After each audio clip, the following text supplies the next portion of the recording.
Hello, everyone, and welcome to this week's edition of the Geeking Out podcast. I am the Athletic Geek, and this week, since there was just so much going on and so much to talk about regarding the show that happened this past Sunday, I know getting it done in a live stream just won't do it justice. So this week, CJ is here Yo, along with the Todd Black.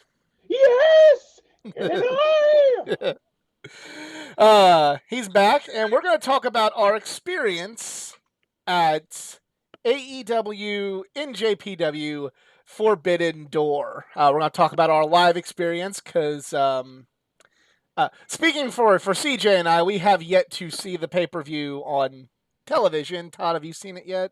I have not. Oh, I have been too busy, but I am planning to doing it this week. But yes, what we will talk about is definitely just our live experiences, and then we'll see how it translates when we watch it. I've seen like clips, obviously, right. internet, Twitter, and all that stuff. But I know I have not been able to rewatch the pay per view like I usually do when I go to these live events. I think we might just wait for the DVD just because pay per view's so expensive and DVD's cheaper. yeah.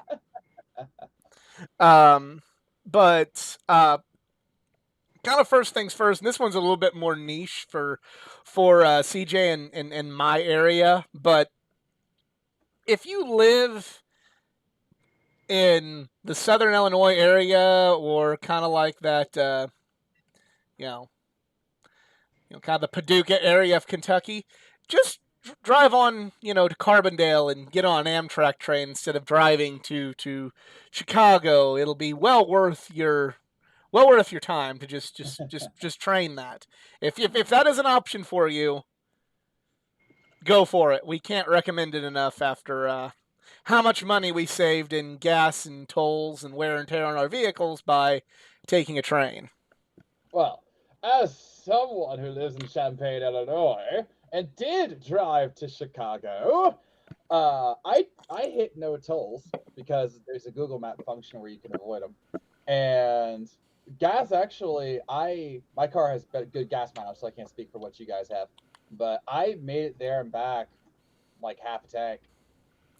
That's good. Like that. That's good for your area. There were a lot of people from Champaign because we stopped in Champaign, taking the train. There were a lot of people that got on in Champaign, and a lot of them that I noticed that had wrestling attire on. So some of your fellow Champaignians, yeah, they had the same idea we did. But either way, that's just personal. This is a personal take, but we rode the train and we loved it. I take the train to C2E2. That way I don't have to worry about like really driving in Chicago. I got lucky with where the United Center was. It was basically a straight shot from where I live. Just take one highway and go north. So I got lucky on that part. If I was going like C2E2, that would have been a whole different beast. So that's why I gotcha. Did it. So I know for all three of us, well, for CJ and I, it was our first time ever being at the United Center, and for Todd, it was his first time ever going for a wrestling show. What did everybody think of this? The setup for this building is for a wrestling show. There's certain buildings that are pretty much tailor made for wrestling, and a good experience for watching wrestling. And then there are other buildings where it's like, eh. And CJ and I have been to both for big shows and little shows. There's good and bad to all of them. But what did everybody think about just how this building was set up and how it translated to a live wrestling experience? I was fine with it. I mean, I was at the Sears Center for all in and all out. I was at what we used to call the Assembly Hall, but now it's the State Farm Center because of stupid branding, for a Dynamite event. And I was on the floor for Forbidden Door. So I thought it was fine. The ring setup was good. I liked the entrance with the nice big projector area. I think my biggest complaint was that the screens that you would look up to see what the TV feed was, for the entrances, it would only show you what was going on the Titantron and not what the cameras were showing.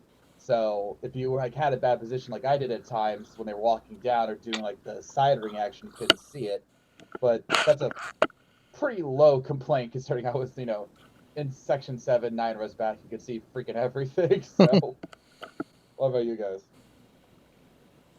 So we were in the 100 section, towards the back, so like really facing the entranceway, and it wasn't bad. You do have to, like Todd said, you do have to look up at the one big screen because the main screens behind the tunnels obviously aren't going to show you anything.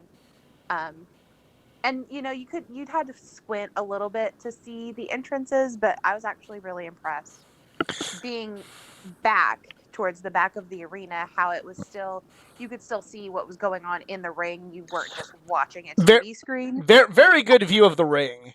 Oh yeah. Yeah. It didn't look like anyone, at least in like the 100 section. Yeah, I can't. Floor, I'm short, so floor would have been obstructed views for me unless I was in the first 3 rows. Yeah. But that's a whole choice. It seemed like you could see what was going on, or you had a really good view of the main screens up top anywhere you sat, unless there were some obscured vision seats behind the entranceway that people I noticed were actually sitting in, and that's their whole choice. Those seats were going for like $3 to $10 a piece. Yeah. Day of. And you know what? If I lived in Chicago and I decided I had that time and it was $10, I'd probably go with that option too. Like, for $10, yeah, I don't need to see everything. But we could. I mean, we paid significantly more, but we could. And I was really impressed with how much seating they were able to put in that building available, and how well you could see everything. Because we've been to the Now Arena, and that's an excellent venue in Chicago for wrestling. And after this, the all-out debate of where they would go if they come back to Chicago, I kind of did some research, because apparently the United Center is not going to be available for All Out Weekend. So I kind of did some yeah. The Bulls are doing some kind of like summer camp deal that whole weekend. Yeah. So what have they done lately?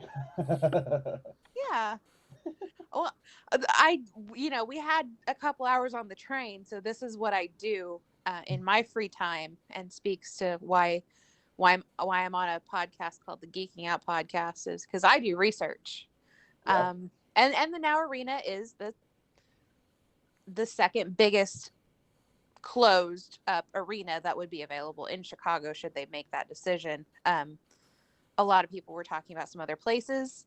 Those are smaller venues as far as seating goes, but we had that discussion. We've been to very large arenas in the St. Louis area watching some certain products, and the view was watching it on a large TV screen at best, and I was a little afraid with this arena being so big that that's what we would get again. And I got more nervous when I realized there weren't a lot of TV screens available to see. But I was very impressed and happy with the fact that I didn't have to worry about that. Right. I agree. I feel like our seats are like the best, like, unless we were on like hard camera side, that was like some of the best seats to have. Like I got perfect view of the ring. You miss some of the stuff maybe going on like outside of the ring. And something else I noted, kind of to piggyback off what Todd was talking about. I know there's a delay between what's on the Jumbotron and what's in the ring, but there was like a big delay. Like, it would be like, you'd hear like the bump, and then you'd hear, and then it'd be like 1 Mississippi, 2 Mississippi, 3 Mississippi, 4 Mississippi, 5 Mississippi, 6 Mississippi, fall. There you go. It was like from where I was sitting, it was about 2 seconds, maybe 3, just depending on the shot. Yeah, it was all over the place, and like that, when I couldn't see something, and then I'd hear like, I'd see a reaction, like, it was like watching Like watching some of those old burnt DVDs where the audio and the video didn't sync up right. Like it was kind of it's kind of like that. It wasn't like so incredibly awful. Like I'm like the show is bad and it ruined the show, but it was just one of those like, like if I had to look up, I was disappointed. See, I kind of liked the fact that there was a delay because if I was watching something, I'm like, oh, I didn't get to go look up exactly what happened. I'd look up, and that would be about the same time that it happened. So I'm like, oh yeah, that reaction was totally warranted. I see that now. So that kind of worked in my favor.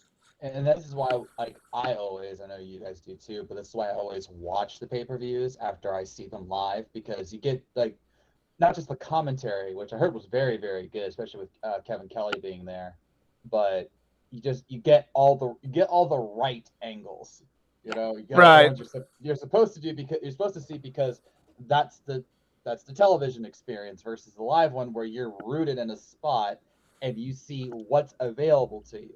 And I mean, the live experience is still incredible, as we can all attest to, but there's a reason why you often go back, because you missed something, or you're like, oh, so that's what it looked like from that angle. So yeah.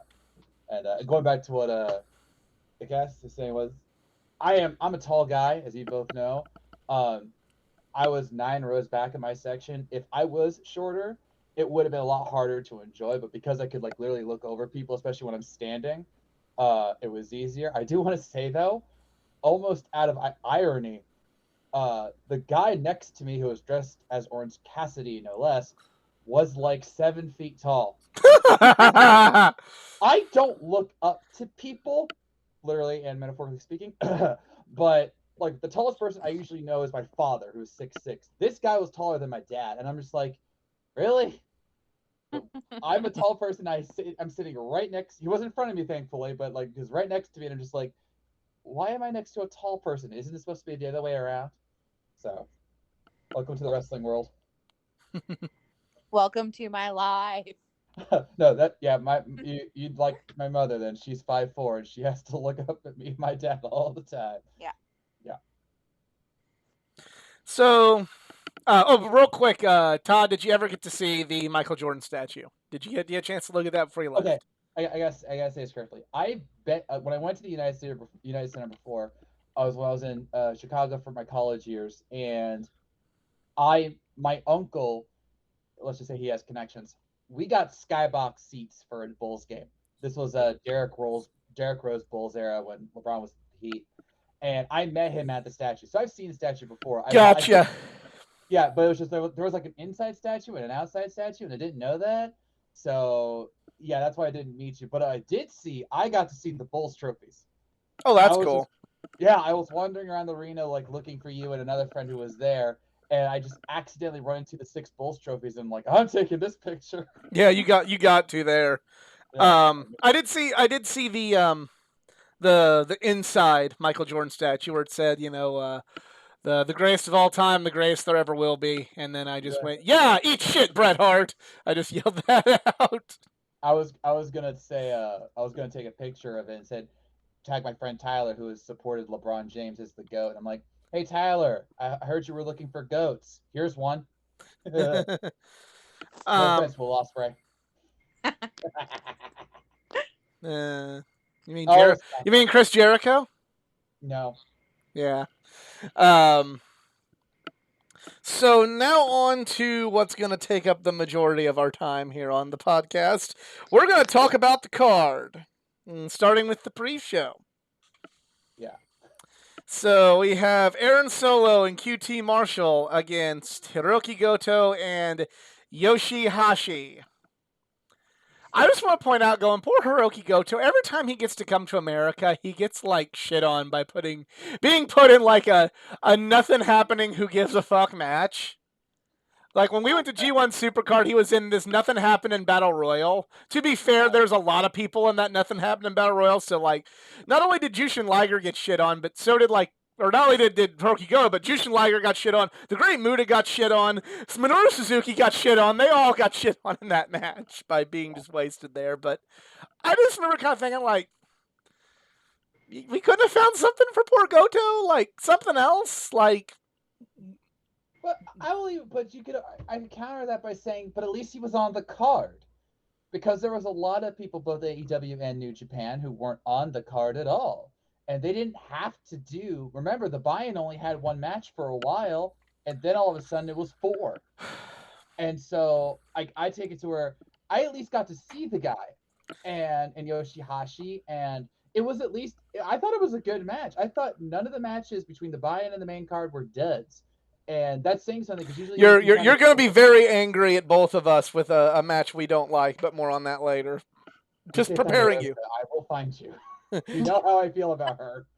Oh no, not Okay, that one. But it's something that I'm giving you the proverbial warning.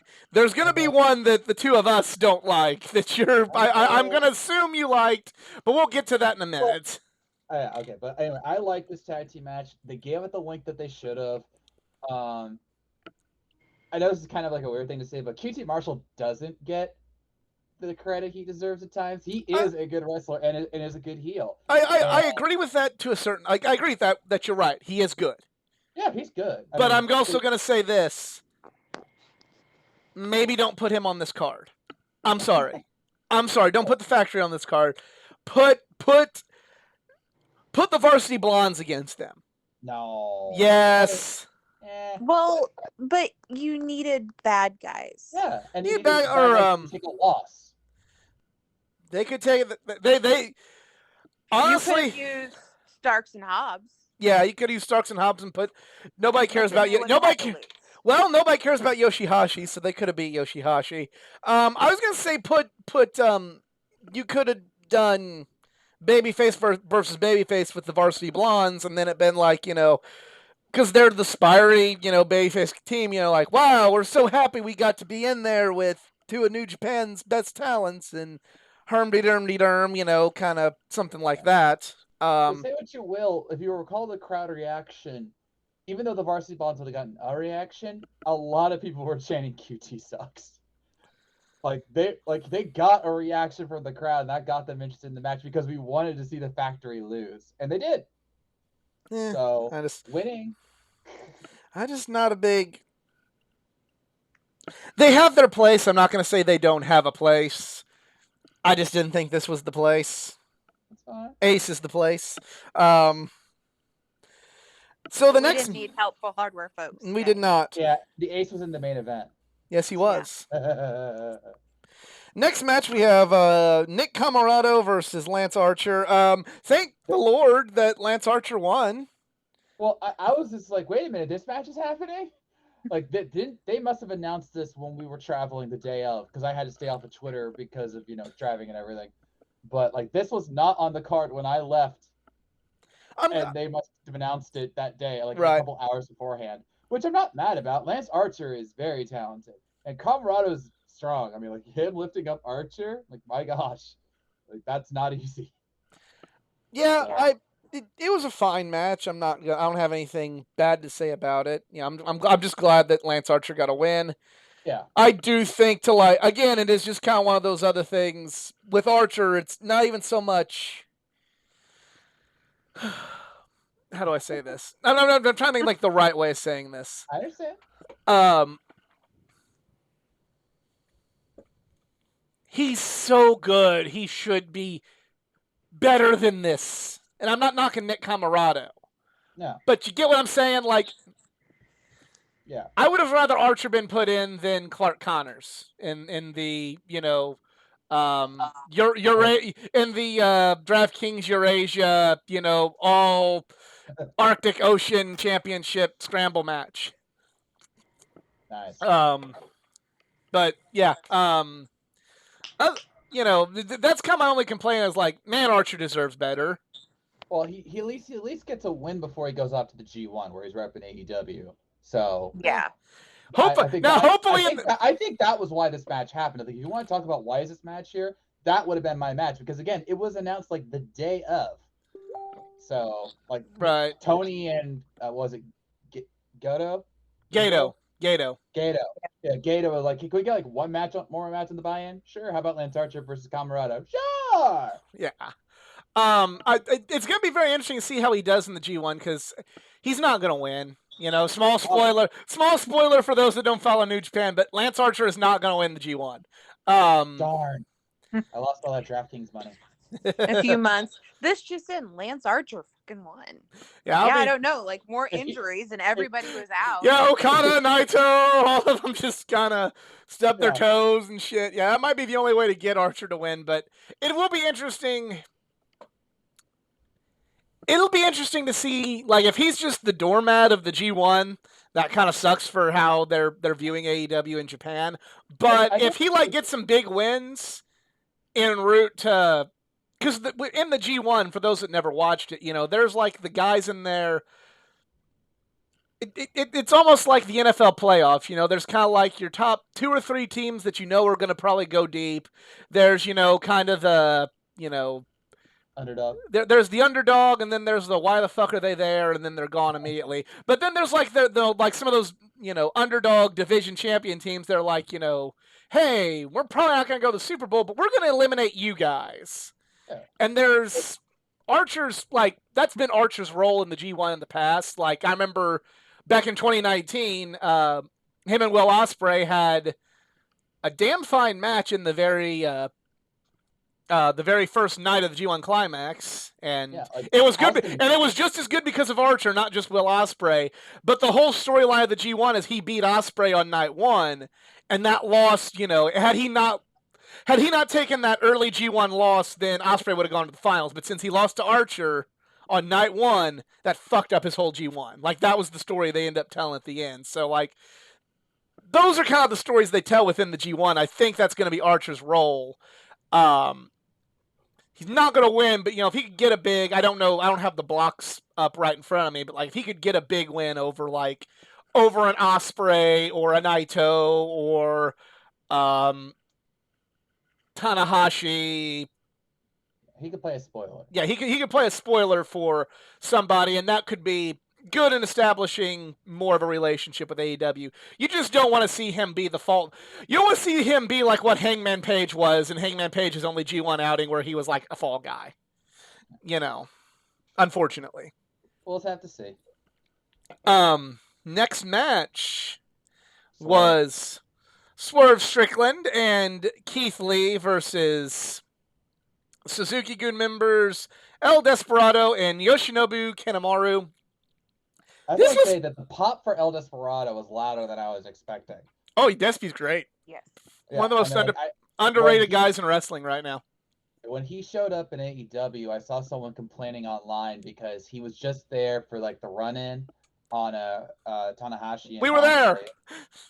Oh yeah, and I saw someone online that was like, imagine booking El Desperado just for a run-in and to get lost in the crowd, and I was like, well, I'm sure something's gonna happen, and sure enough, here's the buy-in match. Right. So, yeah. And this was pretty damn good match. I love it. I'm of 2 minds about where Keith Lee is right now. One hand, like, him and Swerve have great chemistry together, but on the other hand, Keith Lee needs to be doing some single shit, and he needs to be near the top of the card. Yeah, I agree with that. Like Keith Lee has been a big ball drop, in my opinion, from AEW, and it's not too late, but then again, I'm seeing him still tag team with Swerve and maybe have a program with Swerve, and I'm not knocking Swerve. I love him, but Keith Lee needs to be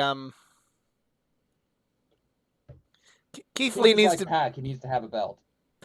Maybe not necessarily a belt, but just be towards the top of the card in a meaningful program. Fair enough. Almost like a Mox. Like, he doesn't necessarily have to have that belt, but when you're in a program or a match with Keith Lee, it's important. Yeah. And he can handle that kind of responsibility. Mm-hmm. But you do have to put the machine behind him for a little bit to get him there. Yeah. But Swerve could do the same thing. He's honestly just as talented. Yeah, both of them are title material. That's why I was so happy when they came to AEW. I think, as in all things, it was timing. Like, his arrival was a huge moment. Keith Lee, I still remember that. I watched it on YouTube like 50 times. But yeah, I don't mind them being a tag team, and for those who don't know, yes, they were a tag team on the Indies before. This is not a random thing. This was not like a WWE move, so stop saying that. But yeah, I want them to go singles runs eventually because they are so infinitely talented. I want Wardlow versus Keith Lee for the TNT title. That would be something they need to really go to. Yeah. Yeah. Mhm. Well, I mean, Wardlow's got to beat Scorpio. I mean, there's no excuse now. And I want Wardlow to literally go get up against like every big man in AEW, and that obviously means Keith Lee. So make it happen. Yeah. Yeah. The Um, match was great. I thought it was fun. I loved how they made you believe that these two New Japan guys could take down Keith Lee by going after the leg. I mean, that's why it's called leg manipulation and or limb manipulation and all that. And then the dynamic between Swerve and Keith not still being on the same page after the Battle Royal, like that was good. Crowd was popping for all of them. Like these are the kinds of buy-in matches I really like because they give it their all, even though they're on the buy-in, and it helps get the card, make the card look even better. Yep. Yeah, I love the match. It ended up, it is almost a show-stealing match on the undercard. Then we go to Max Caster and the Ass Boys, Gun Club, versus the LA Dojo students. The first rap was funny, and they're young lions, they're dojo students. They're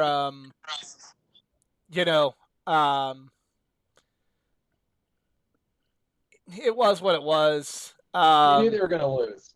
Like that was the point. Like yeah, I knew they were gonna lose. It just kind of it was your typical.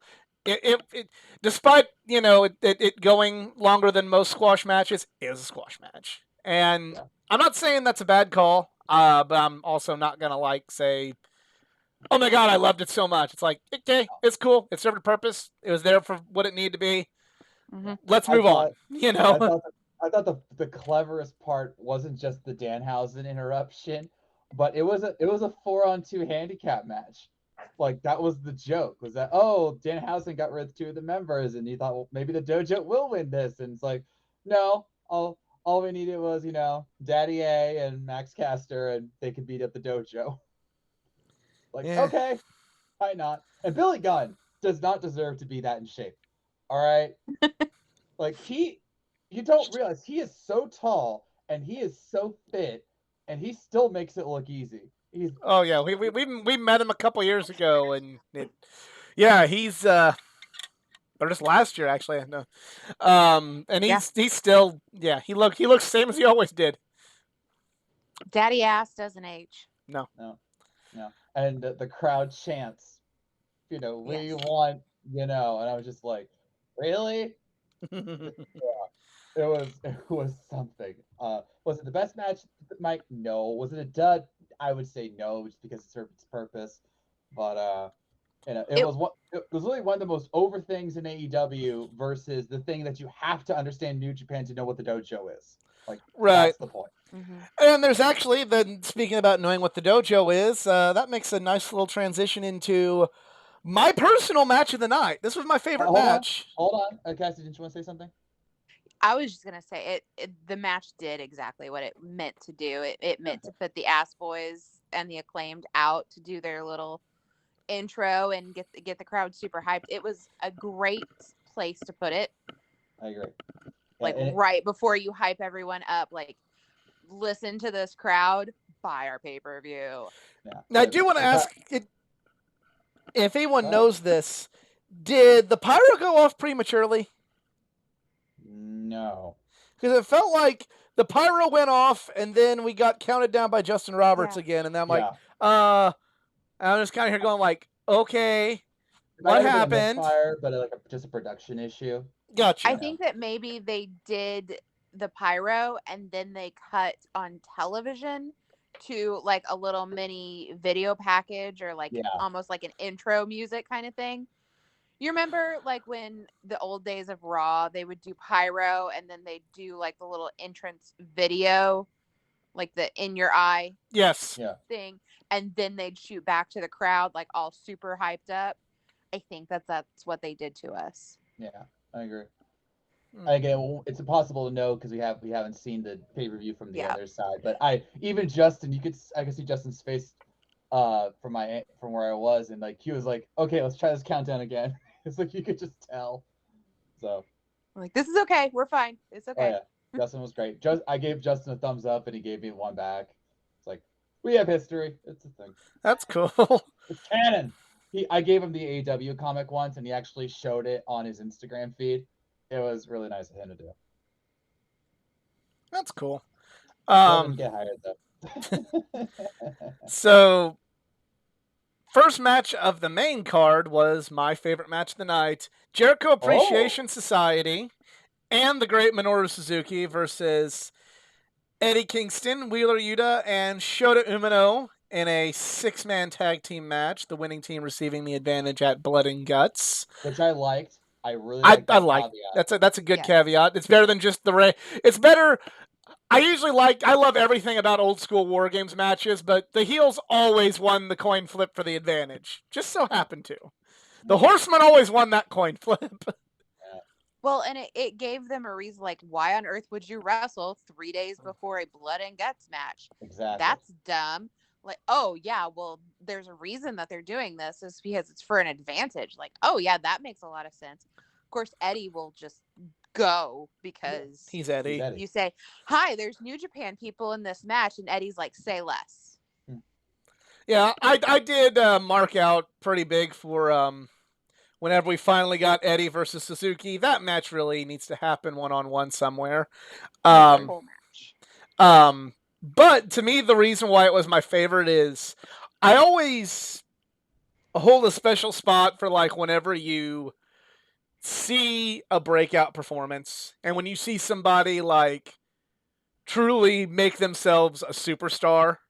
Like, I always loved Johnny Gargano, and I always knew how great he was. I watched him on the Independents. He came to local promotions. I knew how great Johnny Gargano was, but the match he had with Andrade in TakeOver of January 2018 was always so special because that was, like, the first time, like, that was him showing the worldwide crowd how great he was and really breaking out as a singles guy.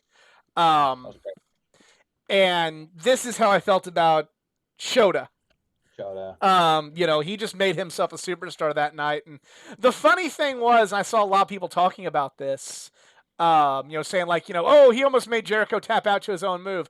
Actually, no, he wasn't doing the Walls of Jericho. The Young Lions are allowed to use a Boston Crab as their finisher. Because in the Young Lion Dojo system, you're only allowed to do a move in a match once you've perfected it in training. So if you bust out a new move, it means you've perfected it. And that's, like, how the fans always watch is they get really big, like, oh, hey, that Young Lion just did a new move. He must be getting better. And the only finisher they're allowed to use is a Boston Crab. So that was technically Shota going for his finish. It was finish against finish. And the battle of the Boston Crabs. Yeah, it's like a Scorpion Deathlock versus a sharpshooter. That's true. It's like different names, slightly different positions. It's the same move. Just deal with it. But so since if Jericho would have won that battle, wouldn't that make him more crabby? It would have. It would have. Now, I love this match. Some might say he's the Kingler of the world. I just see him as a crusty crab. I want to say one thing. I saw so many people online because there was just so much hate for this card even before it happened, and we even talked about this, Eli, and for the record, you were much more fair and honest than some of the people I saw online. But they were like, "There's gonna be people who don't understand, like these New Japan people, or don't know these stars." And then Minoru Suzuki comes out, and I'm part of 16,500 people shouting "Kazen Inare" like at the top of our lungs, filling up this stadium. It's like one of the most beautiful things ever. Absolutely. I didn't get to do that all out because I didn't know the phrase. I knew Suzuki for the record, but I didn't know to say Kazamina, right? So I got the chance with this one, and I belted it, and I almost got deafened by the crowd doing it at the same time. And the love for I'm cutting you off. Deal with it. Same thing with Shota. People like blew up for Shota because, of course, he's Moxley's son, and well, the people who know, and if they don't know, they're gonna cheer because they're gonna get impressed. Just like you said, this was a breakout performance for Shota, the shooter. So yeah. The only thing I like, and this is kind of a problem, like the show ended up being great, but AEW still, they have all those road twos and everything like that, and they they do such a good job with that. If they could have just taken like the 10 minutes they use on the road to, condense it down to 30 seconds and put it on Dynamite, it'd be a little bit better. I would like what they do overall, and so many more people would understand who all these people are. They would understand Tanahashi. They would understand Minoru Suzuki. They would understand all of these different things, and it would just make the product better. Especially a card like this where you had to call a shit ton of audibles. Yeah. That's kind of my only thing is like, Maybe they'll do that next time. Maybe they'll do like the whole like countdown, a super extended countdown where they like talk about every single New Japan member. Maybe they just didn't have the time or the ability to do it this time. We honestly don't know. They had the time. They have they though? With all yes. the audibles they called? They had the time. They had the time to at least. They didn't explain who Tanahashi was. Like, I'm just using that as an example. Not really. Not enough to like really make it seem like there was a lot of people. There's a lot of people I know that don't watch New Japan Pro Wrestling that are big AEW fans that just thought like, okay, like I get he's a big deal, but like, they don't get that he's like God. You know what I mean? They just pulled some old guy that didn't matter to lose to Moxley. Here's some New Japan guy that's really, really cool, but he's, like, oh, he's not on Moxley's level. It's like they didn't realize that they were getting like a New Japan version of Rock versus Hogan. Yeah. Or Brett versus Stone Cold. Yeah. Pretty much. That didn't register. And while we're on that, like, credit to Mox for going out and being an old school wrestler and putting over his opponent majorly with his mic time, because I think that did wonders for that match. And especially since Tanahashi clearly can't speak full English.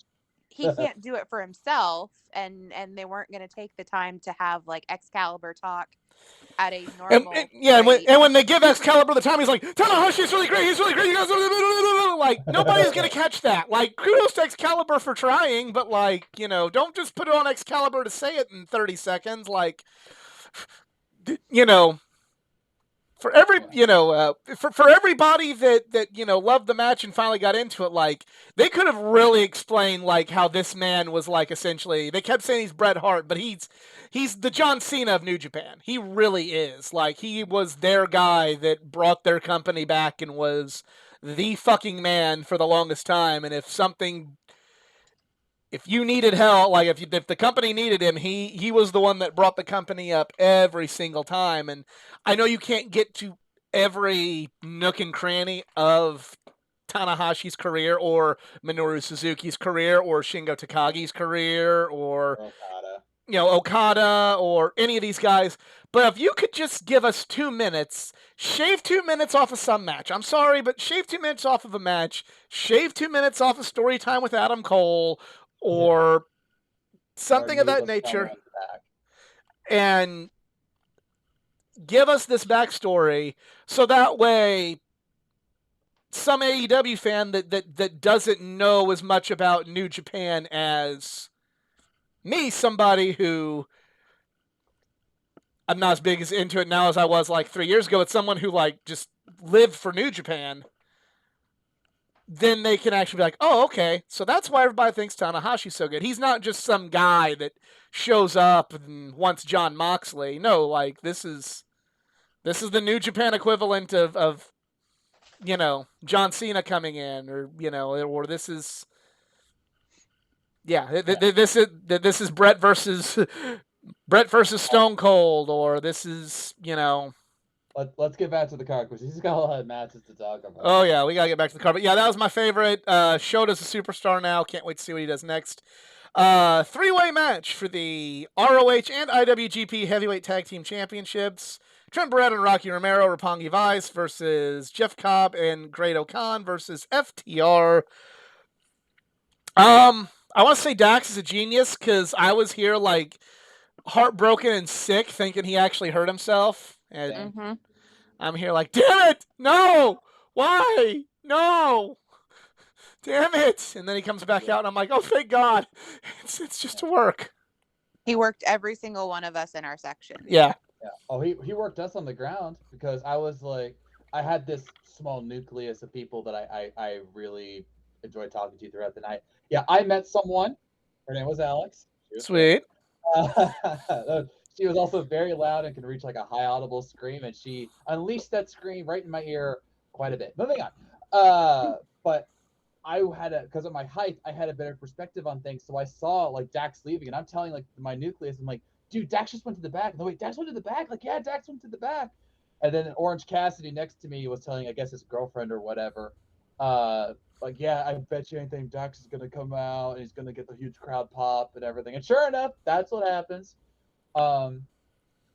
This wasn't a I'm just gonna pull the joke out. This wasn't a 7-star match, and it wouldn't have been 6 stars in the Tokyo Dome. Was it still an incredible tag team match? Yes. I actually think, and this is just my opinion, that the fake out injury, if it was faked out, I think there was some legitimacy to it because we saw him like icing his shoulder later on. But I think that actually kind of took away from things because then you're like, wait a minute, are they gonna have to pull a swerve in the match? A sign of things to come. Mm-hmm. But for what it was a good match. I give it like 4 stars if I was to rate it, and I'm glad we got to see Jeff Cobb and Great Khan. Roppongi Vice, I thought might actually win it at one point in time. Well, yeah, about that, the first of many ref botches in the night, the mysterious 4 count.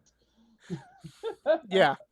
This is forbidden door rules where Yeah. 3 count isn't always actually 3 count. Yeah, that was. Wait, what happened? Like, did he count to 4 and then they kicked out? Yeah. Like, that's one of the things you have to see on the TV side of things because you'll have that better angle. It's like, wait a minute, did we miss something, or was there a reason for the 4 count? So. Yeah. I mean, like 16,000 people didn't just miss that. Yeah, you effed up. You effed up. Yeah. The first it was any chance of that nature from the night.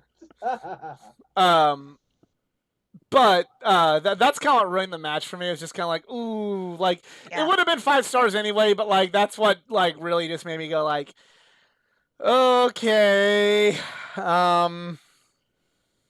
still a great moment. Love, my favorite. Hopefully they're building towards FTR beating the Bucks and getting all the belts. That'd be great. Yeah. Rumor is all out. Let's hope. Yeah. Let's hope. Let's hope. Take it. We'll take it. I'll take FTR beating the Young Bucks in any way I possibly can. Oh, let's not get into this debate again. The next match for the I want to say one thing. It's about Great Khan. I had no idea who this guy was, right? I knew about Jeff Cobb because of Lucha Underground that one time in AEW and certain other places, but I had never really gotten to see Great Khan in action. And his move where he just like sits on the guy in the corner. Yeah. I had never seen anyone do that before. And I've seen wrestling for a while. And that move, I had never seen it before. They just like starts like grinding on him. I'm like, this is so funny. Like, and then I remember, I don't know if you saw them, but when he went to Vegas and he went like full raunchy with what he did and he posted it online, I'm like, oh, he's that kind of guy. And then he did that move. I'm like, yep, that's in character. All right, let's move on. Next match for I think CJ has a better name for this belt than me. What was the name of this belt? This belt has been christened. I can't talk. I've had a long day. It is the Ocean Spray Cranberry belt. Yep. Because for a while I was calling it the Atlantic Pacific Indian Ocean belt, so now we've moved to the Ocean Spray Cranberry belt. Yeah. Okay. So 4-way match between Puck, Miro, Malachi Black, and Clark Connors. Because Ishii got injured. I mean, but let's give it up for Clark Connors for like everybody shitting on him and him being like, okay, that's fine. I'm not gonna say he did a bad job and I'm not gonna shit on him, but am I gonna say that I like left that match with any like real impression of Clark Connors? Absolutely not. I kind of like he was like the least memorable part of that match for me. Like he did a couple good things, but like. But had he not been in that match with Miro and Pac and Black, would he have been memorable? I don't know. I need to see more of him to get an idea because like he went in there and he didn't fuck shit up, so kudos there. He went in. Are you more willing to see more Clark Connors after the match than you were before?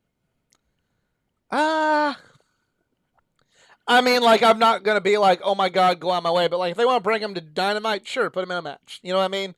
I'm not over the moon for him, but I'm not going to just completely be like, oh, fuck that guy, he sucks. I'm just like, okay, hey. He went in there, he knew his role, he played his role well, you know. He was there for some big moves and some hope spots. He did his part in the match well. He proved Matt Hardy's point that he who makes someone go through a table is automatically a babyface. Yeah, that is true. He was one of the guys in New Japan that coming into the show, I honestly had no idea. I had never heard of Clark Connors before, and I pay attention to New Japan, mainly online when I see people reacting to such. And one of the good things that they did was they gave him the promo time with Marvez so he could at least try and make an impression. In the section I was at, we had a troll. I never saw him, but I almost cussed him out once just because he was just so dang annoying. But he was the one who got some of the mean chants on Connors going, including like calling him by the wrong name and everything. And then, like TJ said, when he put Miro through the table, everything started to change, and eventually we got the "Let's Go Connors" chant. And that's the thing. Even if you don't know these guys, like I didn't know Clark Connors, if they do the right spots and the right moves and they give the right impression, you're going to remember him for one thing or another. Because it would have meant less that Pac or Black put Miro through the table, but it was Connors, the guy who probably should have gotten put through the table himself, and said, no, let's get wild. And he put him through, and he did a bunch of big spots. He did what he needed to, and he made his place in the match meaningful instead of just, oh yeah, he's the only guy left standing, so let's just throw him in there. He was never gonna win. Ishii was never gonna win. It was either gonna be. I'm gonna disagree with you to a certain extent about Ishii, because Tony Khan did say he wanted this to be a belt that maybe travels a little bit more. So I could have very easily believed Ishii winning this belt. That's also kind of Ishii's role in New Japan. He just kind of wins other belts and then just kind of has them and then loses them. Like Ishii was Ring of Honor TV champion. That's just kind of what Ishii does, So I could have very easily seen Ishii winning this had he been in the match. I think it would have been a nice twist, but given that this was indeed an AEW belt, I don't deny that maybe a New Japan guy, or maybe if they want to work with Red Pro, get one like Zack Sabre Jr. or Will Osprey, have them win the belt and take it around the world for a while. That would be interesting. But for the first one, it had to be an AEW guy, and that's why. And Pac and Black absolutely needed a belt on them. I was so happy. The crowd exploded when Pac got the Rings of Saturn on him and won. It was, and the whole "you deserve it." Yeah, he did. Like, I want to talk about guys who needed a belt after all this time. Pac was one of them, and now we get to see Pac wrestling more, which is never a bad thing. I just wish they would have came up with a better name for it. Oh, I agree. I feel it should have been the AEW International title. Yes. Don't call it All Atlantic and put the fucking Japanese flag on it. That's Pacific Islanders in it. Yeah. It's just you don't. How about the Atlantic and OW title? OW, yeah, among others. I'm sticking with Ocean Spray Cranberry Juice. Yeah. I over under 2 months until the belt's name changes. I mean, I don't know. That's my only gripe with the belt is it's just kind of like anybody that makes that joke, like you can't really argue it like with them, like it's the All Atlantic. Yeah, but it means like but it makes no sense. You're right. It doesn't. Yeah. I mean, I like to give benefits of the doubt until I'm proven definitively wrong, but like this is just like. I get the intention, but then he threw in Japan, This is like, that's not on the Atlantic. And Yeah. it says all Atlantic. Yeah. Japan's not on the Atlantic, Tony. Like, was this one of your Coke moments? I need to. Neither Nope. is Bulgaria. I mean, if we're calling the spade a spade, um, But next Bulgaria, match. Oh, go ahead. I mean, No. it's at least in Europe. yeah, it's in but Europe. Europe is on the Atlantic, so you could make that argument. like now we're saying that Illinois is on the Atlantic Ocean too, though. Well, it's And closer. It's closer than we're Japan. really reaching. pretty fucking close though, compared to like Japan or something. It's just a large Superman stone's throw away. Come on. All right. Next match is, I warned you, the one match I didn't like. Uh-oh. I'm trying to remember. Let me think. Okay. Was this? Okay, we had the tag team match. This was all Atlantic. I'm thinking this was a non-title match, right? It was. Non-title match. That match was later. What was the other one? Oh, it hurts. It's right on the tip of my tongue. It wasn't that match. What was this one? Okay, screw it. What was it? It was the now a 6-man because of poor Hiromu Takahashi being out of there. Oh, this match. Okay, I was thinking 1-on-1 for some reason. That's on me. Yeah, it was the dudes with attitudes. And no, I'm not talking about Shawn Michaels and Diesel, but Darby Allin, Sting, and just Shingo versus the Bullet Club of El Phantasmo and the Young Bucks.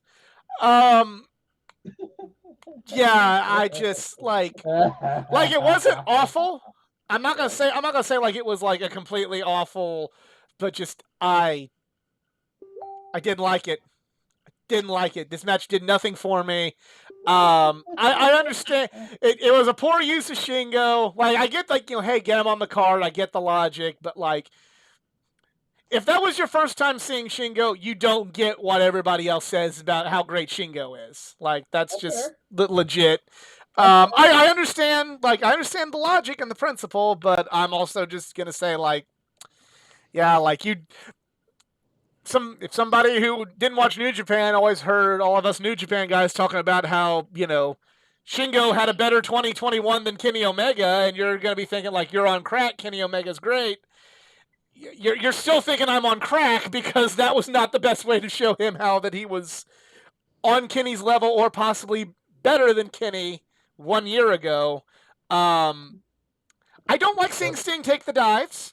Like I love seeing Sting. I gotta disagree. I love because if he didn't want to do it, he wouldn't do it. Oh, like, I believe it. I believe that doesn't mean I want to see it. Ever since Owen, he refuses to do the Raptor entrance because he will not do that because of Owen. They did that spotlight, and I looked to see where the spotlight was going, and I couldn't make it out completely, and I just looked down, and the guys behind us are like, "What are you doing?" And I'm like, I cannot watch this. I cannot watch this. And then it went up, and I saw him immediately on the tunnel, and I'm like, and I still cannot watch this. I cannot watch this. I have zero doubt that it's 100% Sting's call to do these spots. Absolutely. But I keep thinking back to your career was almost completely over just a simple spot in the corner of the ropes, and now this is what you're doing. And dear Jesus, please don't die. Please don't die. Like, that's all I can think. And so it pulls me right out of the match, and I'm like, oh God. And then my whole thing with Sting, which is this point is just a thing, and I'm never gonna get what I want. Sting is one of my favorite wrestlers of all time. It was Hogan, then it was Sting, then it was AJ, and then I've learned to love multiple wrestlers at once. But so this was my first and probably only, more than likely, Sting match that I ever got to see live. And so when his entrance happened, I was doing the air guitar and all that, and then he doesn't show up. I'm like, oh no, they're gonna have the Bucks drag him out to show that, oh yeah, we beat up Sting, so he can't be in the match. And then they do the fake out with the spotlights, and it was beautiful. The crowd popped so loud, and then there's like the insanity of it all. And even though Shingo didn't get his spotlight, he did have some good spots. and then drafting quote unquote Sting and Darby into, how do you say the name? Los Ingobernables. Inaugurables de Japan. De That Japón. was funny. Yeah, Yeah. de Japan. That was funny because it's like, wait a minute, Sting's in the group now? Okay. And then I saw someone online complain. It's like, no, we don't need this. There's too many members already. I'm like, shut up. It's not actually gonna happen.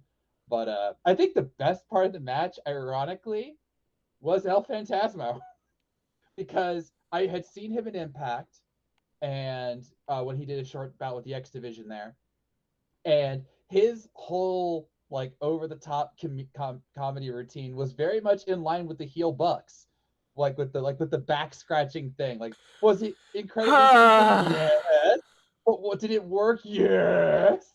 That was like my least favorite part. Just because Darby, I felt so bad for Darby because he was in the corner being held in like the loosest lock, selling it. He was selling. If he hadn't have sold it, if he hadn't been selling it like a legitimate thing, I probably wouldn't feel so bad. Like if it was just played like a comedy match, like everybody else was playing it, I wouldn't have hated it. But because it was on Darby and he was selling so well, I'm like, oh, Darby, you're looking like a geek, homie. Just don't sell it. Just no sell it. Like Sting no selling the stuff was fine. That's fine. Because we're doing a comedy spot, whatever. But Darby was still selling it. I'm like, oh God. I love Darby. Darby is one of my favorites. Darby's great. So when I feel like Darby is not being used to his full potential or being downgraded in things and looking like a dweeb, I feel so bad because he needs every ounce. He's so little.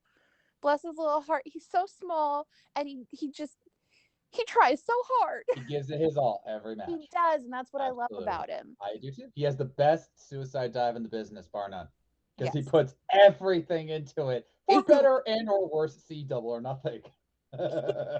Literally suicide dives every single thing that he does. It's the most literal use of the word. Yeah.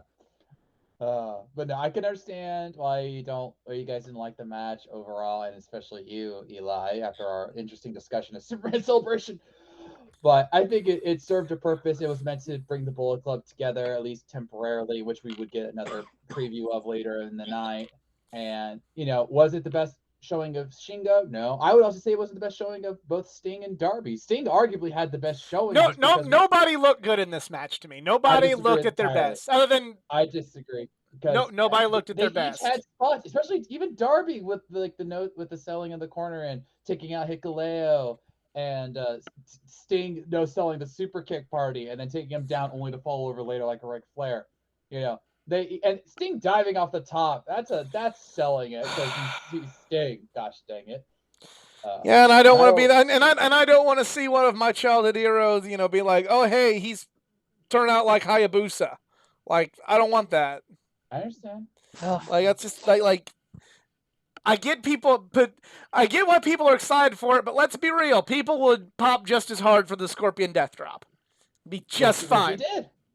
Yeah. So don't do that anymore. And I don't know, just to me, like it wasn't. I'm already like, as we had a discussion, like I already don't love the Young Bucks like the internet dictates I should. So. And I don't like FTR as much as the internet dictates that I should. Yeah, but I mean, but still, this was not a match. This was not like other Young Bucks matches where I'm like, oh, hey, that was still good. Like, didn't really like that. Didn't like how they did Darby. Didn't like how they did Shingo. Just like, if I gotta have something that, there's gonna be a worse match on the card, it's this one to me. All right, let's move on.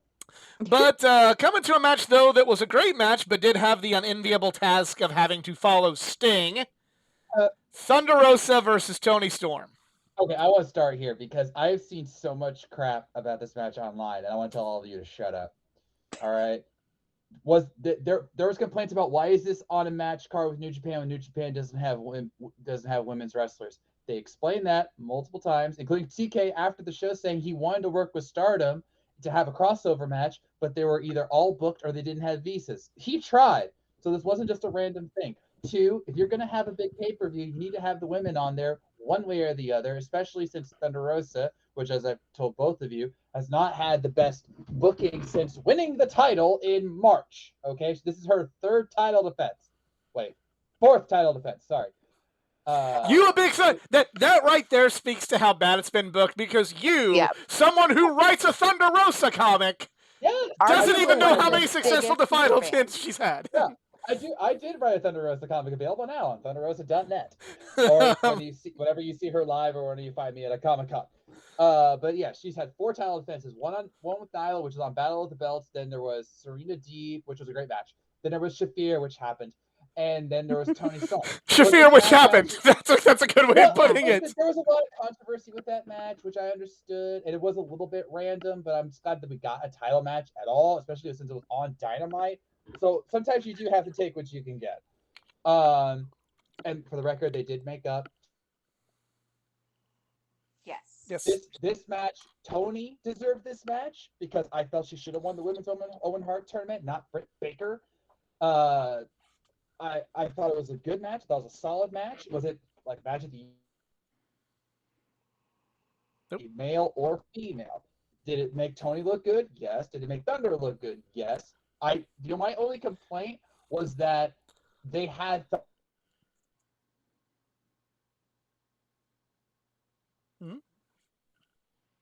came out of nowhere, especially since you only used the Fire Thunder driver and the Colombian necktie, I believe it's called, to submission hold. So it kind of came out of nowhere. It's like, oh, it's done. Okay, which is fine. But it was a solid match. I really hate that people were complaining about this. Like, oh, this was just an okay match. It was a good match. It was a good women's match. My biggest complaint outside of the ending, it was the shortest match on the card. Yeah. It did not. I timed every match because I wanted to know how long they were going to take things. It was the only match on the main card. I can't remember the buy-in. It was the only match on the main card to go under 11 minutes. Yeah. Only one. Yeah. Like even Keith Lee and Swerve versus Desperado and Camarado went longer than this match. Yeah. I'm pretty sure they went longer than Archer Camarado. Yeah. I think that was only like 8 minutes. Yeah, it went longer than that, but I'm just saying a pre-show match did go longer than this match. That's telling. No, I thought it was a really good match. It's what you'd expect from 2 of the best women's wrestlers in AEW. The problem was just its match placement. While CJ and I are personally not super duper into the Young Bucks, a lot of people are, and a lot of people are into Sting, and a lot of people were really on an emotional high with that match. And no disrespect to either one of them, because they're both great. This match didn't have a lot of heat on it. It wasn't booked well going into it. You just have a lot of people that mean a lot to this audience in a big, oh my God, match. And then you have it's just bad card placement. I would have flip-flopped these matches. I agree. I agree with the card placement thing. If they had put it maybe even swap the tag team title match for this one, I know it would have been a little bit worse to have the women, near the beginning of the show, but I would have taken that over kind of the reactions that we got. And there was definitely this feeling at times that the crowd wasn't cheering as much as they should have been. I would have cheered the whole match just because of my relationship with Thunder Rosa. But there were times when chanting, let's go Rosa, let's go Toni, and all that, and that was good. But I felt it should have gotten a "This is awesome" chant. I don't think it did. It did not. It did not. So, I'm glad that I'm glad it happened, but there was definitely a lack of love that I feel that there should have been. There was also the first of several fights in the crowd. During the middle of this match. And I think that for our section, and it was to the right of us, so it would have been just off the hard camera view, in the 100 section. So everybody above us, beside us, and some to the left of us were all distracted by the fact that there was a physical altercation happening, and several people being let out by security. This was not the only fight that happened. No. But this was the first that I saw. I didn't notice this one. I honestly didn't. Yeah. It makes sense now that I think about it. Yeah.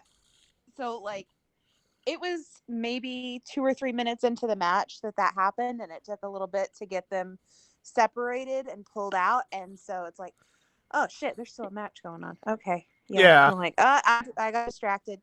That was a squirrel moment for me personally, so I'm sure other people were also distracted by that. I know that several in our area were distracted by that too. So, but can we all agree that Thunder Rosa had a great entrance? Like, I love her new entrance video and her outfit with like the spikes in the fire. And I was like, oh, that was so cool. It's cool. She brings it every time with her attire.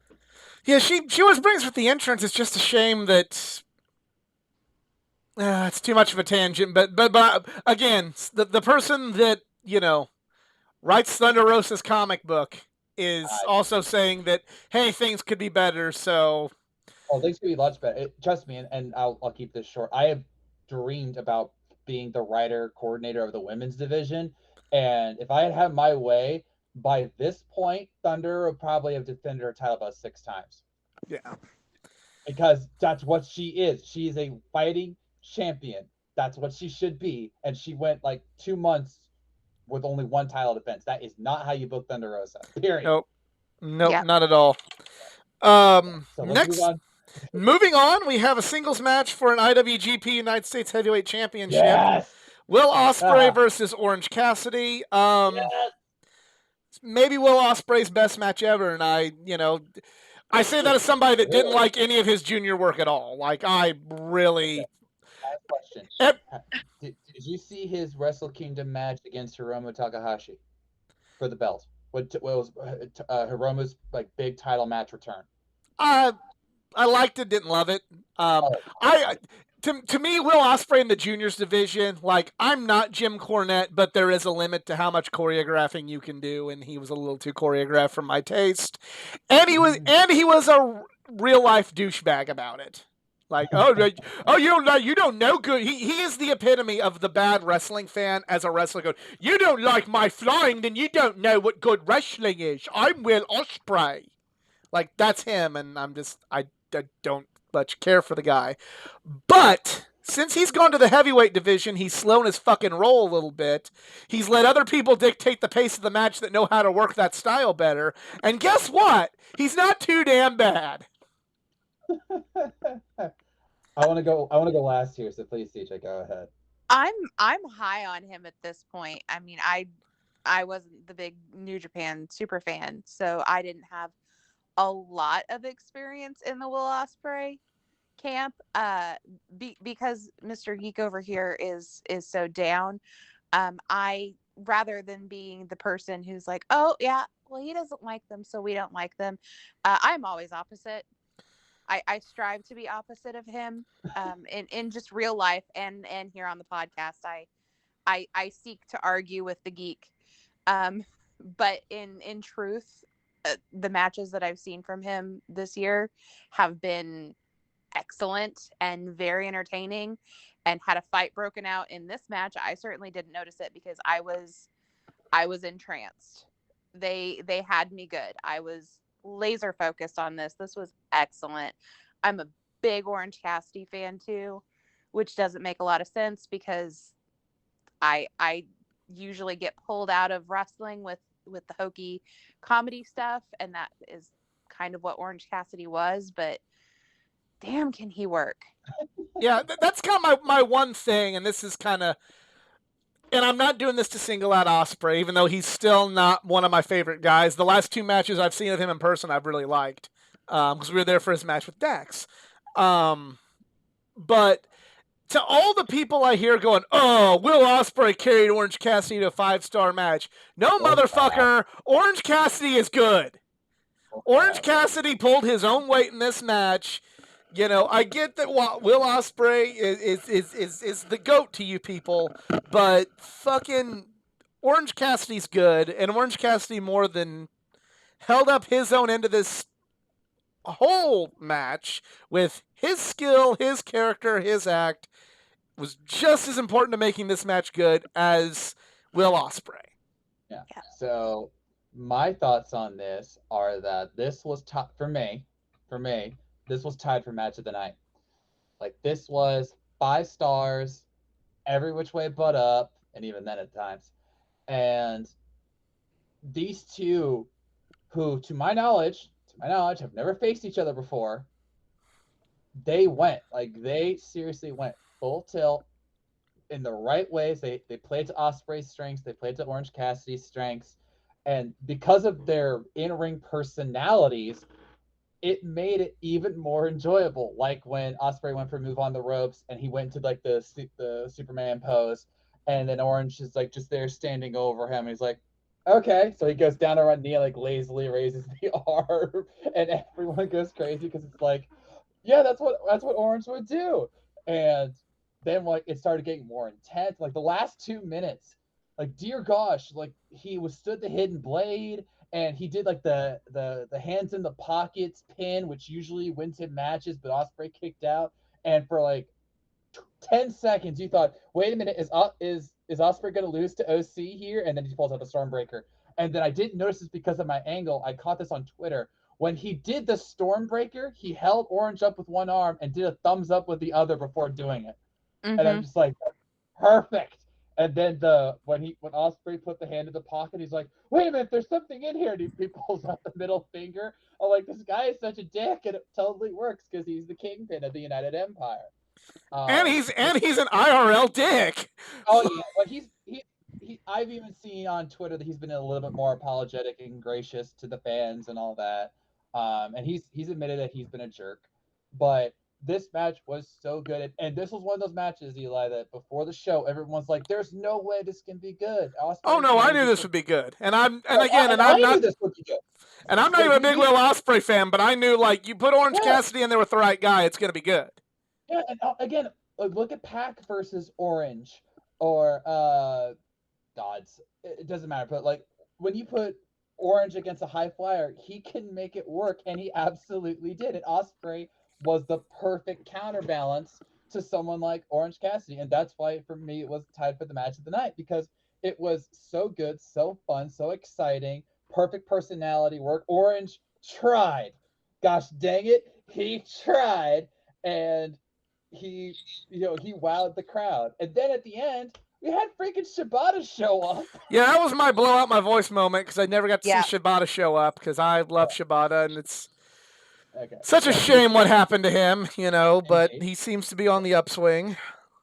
I have to counter here, because when the music played, especially if you think of the Shibata's entrance music, it's almost sad. Like when you know what happens, sad and soothing. Da da da da. It's very like it's melancholy. Like I know, like whenever I hear it now, like I'm like, this is like sad music to go with a very, very sad situation that happened to him. It's like up midway through, but when Shibata came out, I'm like, I honestly said, wait a minute, who's Shibata? And people are losing it. I'm like, wait, who's Shibata? And he's like, oh, he's the wrestler, because of Titantron. Wrestler, yeah. Yeah, and then he goes after United Empire, and then the whole Orange put the glasses on him. And then I looked him up later, and then I remember that this was the guy who had the traumatic brain injury that he recovered from and made his return to Wrestle Kingdom this year. And so I'm like, yeah, I can see why that was a big thing. And there was apparently a guy in the crowd who said, if I hear Shibata's music, I'm going to cry. Kevin Kelly saw that sign. And when Shibata came out, he goes, get that man some tissues. I'm like, that's cool. And hey, if we get Osprey versus Shibata, I'm for it. Let's do it. So, yep. They also had Juice Robinson, who is still in physical possession of the title Osprey, which I don't understand what's going on there. But yeah, that was a cool moment too. The crowd was going nuts. Like they were crying, juice, juice, juice, juice. So I was actually half expecting Bullet Club to come and save Cassidy, but no, they just kept them up there. No, Cassidy's in chaos. He is in chaos. That is true. Enemy of my enemy, right? No, that's not how they roll. But next match was Zack Sabre Jr. versus the mystery opponent. Yeah. And they did not keep you waiting. It was Claudio Castagnoli. Finally, they kept us waiting long enough. They kept us waiting long enough, but I remember really keeping my expectations in check, because the last time I had really high expectations over a mystery, we got Christian. Now Christian's been like pretty well perfect in AEW, but whenever you have the owner of the company going, yeah, it might be Brock Lesnar, it might be John Cena, you guys, and it's Christian, you're just like, oh, it's not John Cena, okay. But yeah, this was good. The pop, we just saw the flag. Like that's the And we start knew what of his happened. entrance Yeah. theme. We knew it was him, or most of us knew it was him. There's this one guy behind me, nice guy, I swear. But when Claudio came to the ring, he goes, "Wait a minute, isn't that Cesaro?" And I go, "Yeah." And he goes, "Wait a minute, Cesaro's here?" "Yeah." He goes, "Oh crap!" I'm like, "Dude, keep up with the times." Where you been, bro? Yeah, dude. But yeah, getting Claudio, everyone. There was 3 picks. It was either going to be Gargano, who was in Chicago. He was in Chicago for a toy con of all things, and he said it's not me, but of course no one's going to believe him. I thought it might be Gresham because Gresham's a great technical wrestler, but then I'm like, wait a minute, he's Ring of Honor champion. He's in the Foundation. That wouldn't work. And then everyone's like, wait, what about Claudio? I'm like, oh, that would work. Claudio, it was great. And the symphonic swing thingy, or however Mikey Ruckus called it, that was some great music for him. Crowd was all over the place with Claudio, and the match is great. It was technical. We got the swing. We got a longer one later, but we got the swing, and I thought this was a very fun. Zack Sabre Jr. I've seen only a few matches of him, but every time I have, it's been great. He is such a great technical wrestler, and a great dick personality, backstage and in the ring. But I loved it. Claudio. A lot of people saying Claudio would lose. Claudio wasn't going to lose. There is no, not especially. And No. to back off of Not a ECJ, chance. not with blood and guts a few days away when we knew he was going to be in the match. So you needed that momentum, and the fake out at the beginning. Like I was like, wait a minute, are they seriously going to squash Zack Sabre Jr.? Like that would have been a trick. That would have pissed me off. Yeah. That would have. I agree. I said the same thing. I'm like, for the quality of opponent that Zack is, you cannot do that to Zack Sabre Jr. And thankfully they didn't. And that's not even now his finishing move. He went back to the Ricola. So that was a cool move, which I didn't know about until my nuclear. Oh, I finally got to do the Ricola. I don't know how many other people were with me, but I did it. Yeah. So You kind of did it. Ouch. Yeah. Well, his voice was blown out at this point. Yeah. Fair enough. Through no fault of his own. I'm surprised, if we're going to just break kayfabe for a moment, I was surprised I had my voice. Like I was screaming and singing, and Kazi Ninare, a Wild Thing, and Keith Lee's theme song and all that, and I could still talk the next day. It hurt. Yeah, mine like faded in and out. I had some help with some cough drops. It wasn't nearly as bad as All Out or All In, but it was there. But yeah, everything about this match went the way it should be. Again, talk about like the surprise was good for card placement, but Zack Sabre Jr.'s style is not. It's definitely maybe an early of the card style. If that makes sense. Not for everyone because he's super technical. Yeah, it's super technical, which I love, and it's shown it could get over, but it's also something that you maybe need to put this before your 10,000 top rope fucking aiders. Did that actually hurt? No, it didn't. I'm going to do another one before those matches. I think one of my favorite spots is when Zack had a lock on, I would say Cesaro, Claudio's arm, and Claudio just like lifts him up, and then he goes up the steps. He walks on the apron, and then he throws him down. It's just like, remember, this is Swiss Superman. He is that strong. He is too strong. But also on the flip side, they had Zack getting good holds out of that and manipulating fingers and stuff. So like, everything Zack Sabre Jr. does is believable, and that's why I love him. Yeah, and that's why I thought this was a very good match. A great reintroduction to Claudio Castagnoli. Can I just say, Justin Roberts, he sells everyone when they arrive. At the very least, the first time. Like when Keith Lee did it, he sold it to $1 million. Claudio came out, sold it to $1 million. And the emotion on Claudio's face when he did the entrance, he's like holding out his arms out wide. The crowd goes crazy, and he like smiles. And did you see the cameraman bit? Yeah, I saw that. Okay, people thought that the cameraman was Claudio because he had a cloth over his face, and so people thought, oh my gosh, wait, what if that's Claudio and he's gonna like come out and surprise Zack or whatever? And so if he does the pose, it's like, oh, you thought that was me, it wasn't. Like that's just fun. And I didn't hear what he said to the camera, but he was so emotional after he won the match, and like this is why I love AEW, because when Keith Lee, Tony Storm, Claudio Castagnoli, Swerve Strickland, they came out after everything that happened with the E, and they get this response from true wrestling fans who are happy to see them in a place where they will wrestle. The emotion overtakes them, and they remember why they love this business, and that's why I'm so happy for AEW, because they help deliver those moments as well as great matches. Yep. Now's a match that, oh boy. Fatal 4-way match for the IWGP World Heavyweight Championship. Jay White versus Adam Page versus Okada. Well, CJ, you have anything you wanted to add about Claudio? No, I mean, everybody says it. That was a thing that happened. Like, it's not a bad thing that happened. It was just like, holy crap. Yeah. I've never been a part of a pop that shook the floor. Yeah, it was a great But now I have. And the funny thing is, remember, this was an audible. Yeah. We almost didn't get that. Get this really fun match. Now, granted, we would have gotten a great match with Brian Danielson. Yeah, I would say, like, I think Brian and Zach would have been, no offense to Claudio, because I love him, but Brian and Zach would have been, like, amazing. Yeah. Yeah, it would have been amazing. We probably would have gotten, like, a slightly higher quality match. Slightly higher quality match, but the pop wouldn't have been the same. When Claudio came out, everyone was happy. Except the guy behind me. Because, like, wait a minute, is that Cesaro? But everyone was happy for Claudio. We almost didn't get that. We could have gotten it on Dynamite, and it would have been huge enough. But having the United Center and would have been, kind of lost in the shuffle. It made it better. Yeah. And Forbidden Door 2, baby. We'll see. But anyway, Fatal 4-way. Let's go. So next match is four-way match. Jay White, Hangman Page, Adam Cole, and Kazuchika Okada. This match was okay. I mean, I understand, like, there was an audible call at the finish. I'm not knocking it for that. It just... Here's my problem with the last two matches. They were walking spoilers. There was no way in hell after just winning the IWGP title, especially in New Japan, that really doesn't do the Americanized thing of hot potatoing their belts. They've done it a few times, but they don't make a habit out of it. When they do, it's usually because an audible needs to be called.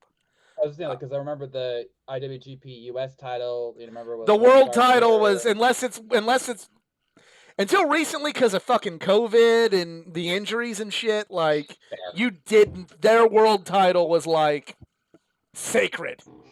Fair enough. So there was no way that Jay White, after just winning the damn thing, was going to lose it right back to Okada or to two people that we as AEW fans may love them, but the New Japan fans could give two shits about, and Adam Cole and Hangman Page. I hate to say that, but that's the truth. New Japan fans don't care about Adam Page. They don't. They don't care about Adam Cole. They don't. So that would not, that was my one problem is, to me, this was just kind of like, well, we got to get this match on the card. That's fine. I see the principle, but I also know that AEW is kind of better than that in some cases, if that makes sense. Well, originally, and I can't confirm this, but one of the audibles that they called was this was going to be a tag team match at first. Would have been fine with that. I wouldn't have, because of the grandness of the event. Because why? I mean, obviously the interim title was a different story, but why have every other title on the line and not the main IWGP title? Because why put that in a tag team match versus being on the line? See, I'm gonna take your point and counter it with, why put the belt on the line when it's like an obvious match, when you could have a tag match of Bullet Club versus biggest baby face in, have this all-star match. Yeah, well, but it still was an all-star match. It was just a singular one. You could have an all-star match with some doubt in it, and you could use that to maybe further some stories down the road. With Hangman going back to Japan for something, or maybe to set up the rematch down the road with Okada and Jay. something like that. You know, you could have done so much more, I think, with the tag match, and there would have been some mystery behind who won. Like as soon as this match was announced, I'm like, Jay White's gonna win. Yeah, but, I okay, mean, but it had some hope spots, but Jay White was gonna win. yeah, but I will counter that by saying, with the exception of the tag title match, every other title match was incredibly predictable in terms of who was going to win. We all knew Osprey was going to beat OC. We knew Thunder Rosa. It was like a 90% chance that Thunder Rosa was going to beat Tony Storm, and obviously Moxley, which we'll get to, was going to win the interim title. Now see, I don't know because I could have seen OC winning against Osprey because that's a belt that's a belt they kind of play a little bit more fast and loose with. Which I just told you about, and you denied it. No, I didn't deny it. I said just the world title. They played fast. They played fast and loose with the Never title and the tag titles and the U.S. title. Hell, like Moxley got stripped of the U.S. title and then won it right back. You know, like they other than the world title, they really don't make a habit unless injury or COVID of playing fuck games with. But I could have seen OC winning, especially, you know, like it's a belt meant for the United States, so okay, cool. I could have seen something happening in the tag match. I mean, like it wasn't like 100% doubt, but there's more doubt than this one. I could have seen Tony winning. Honestly, I really could have. Not so much like as a guarantee, but like there's obviously no disrespect to Thunder Rosa, but the title's falling flat. I could see them going like, "Oh, we need to change something," you know. I had more. Sometimes less is more, and by not making it a title match, it would have just been better than just having a title match for the sake of a title match. Well, see, that's why I got to counter you again, because for me, I mentioned earlier that Osprey and OC was tied for my match of the night. This was the thing it was tied with for me, because I thought right up until the ending, which, as we all know, there was a real injury. They had to pull an audible to end it quickly for the sake of safety, which we should all be appreciative of, that they at least caught it versus, you know, keeping going.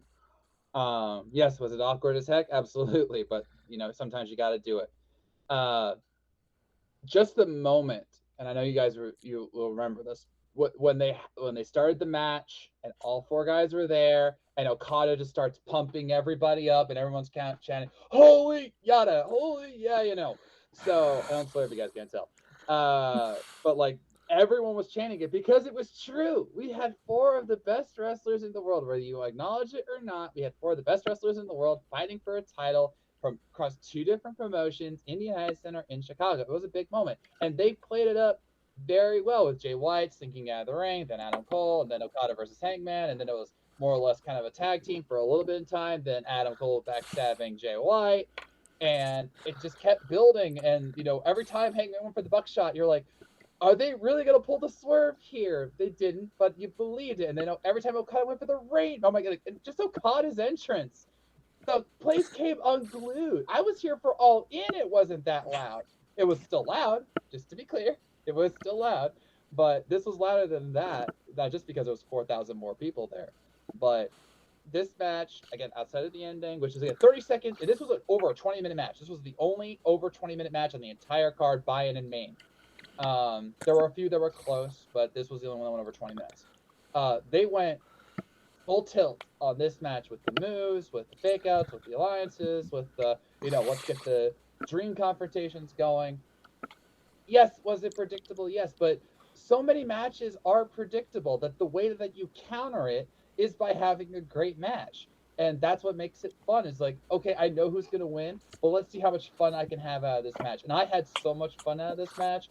The girl I met, Alex, she was almost passed out after the match because she was just so overwhelmed by seeing these four guys fight. It was a really cool moment. I wish it had a cleaner finish, especially since I still don't really understand what happened because I haven't rewatched the pay-per-view.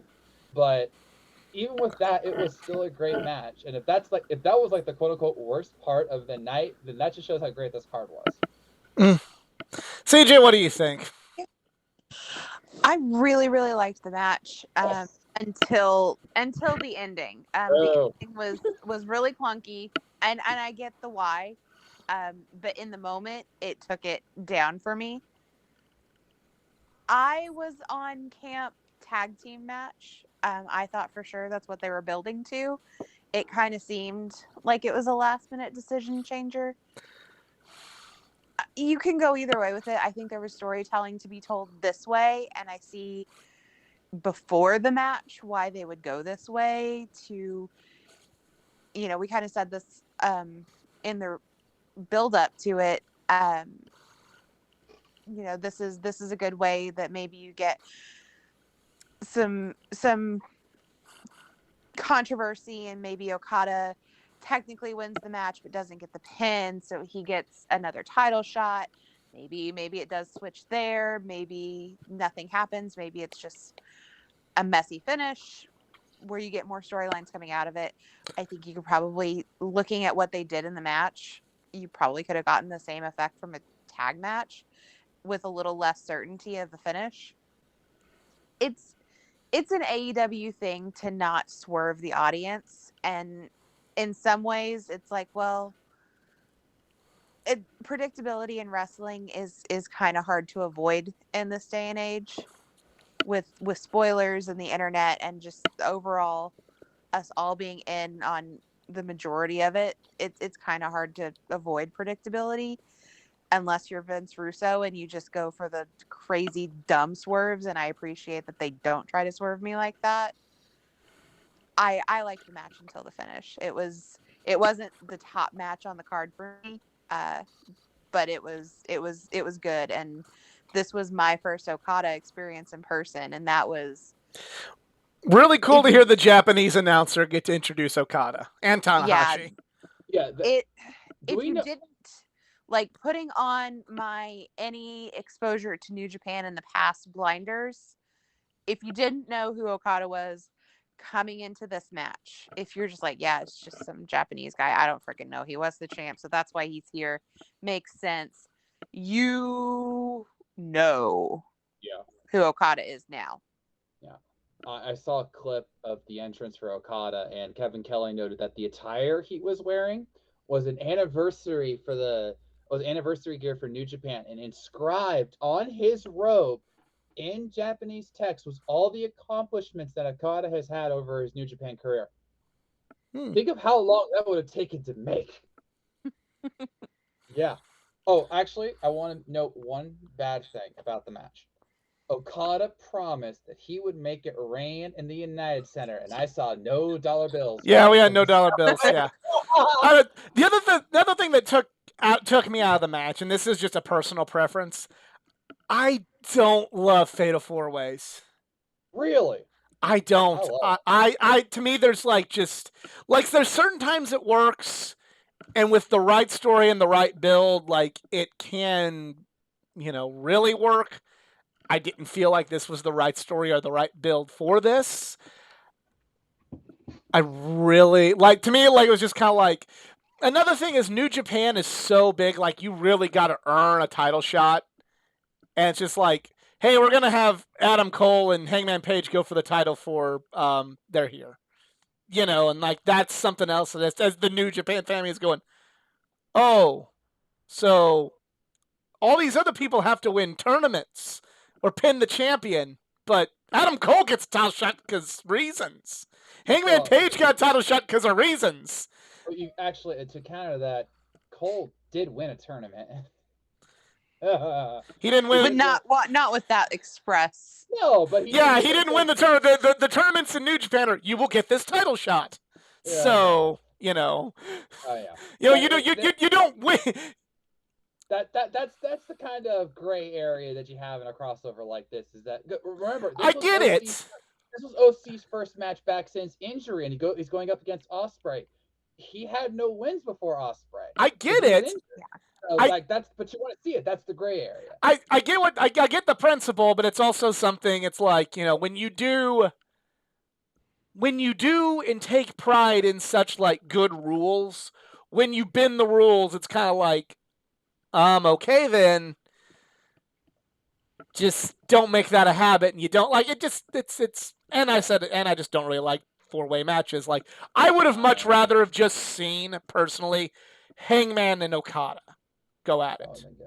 I would have rather just seen them one-on-one. It would have been, kind of the superstar making performance, like I said with Shota. Like, Hangman's already a superstar, but he would have been like S tier having the match with Okada that he's capable of having. Very similar to some other guy at All In whose name escapes me at the moment. Yeah. All right, let's go to the main event. We need to wrap up the show. We do. Main event, Tanahashi versus John Moxley for the interim AEW title.